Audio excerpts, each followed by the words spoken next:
Hello. काल आम्ही अंगणवाडीला जायला निघालो.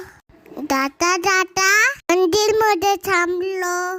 श्रीकृष्ण मंदिर, शिक्कापूर चे मंदिर खूप छान आहे. तिथे आम्ही बाबांना भेटलो, पूजा केली, देवाचे आशीर्वाद घेतले.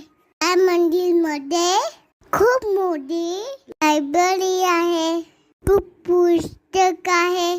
तिथून आम्ही निघालो आणि हॉटेलमध्ये गेलो. भूक लागली होती.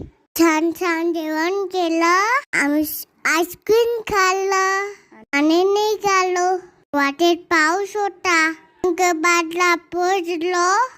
बेबूतीने हॅपी बर्थडे केलं. त्याचे व्हिडिओ संध्याकाळी बघा. Bye bye. See you soon.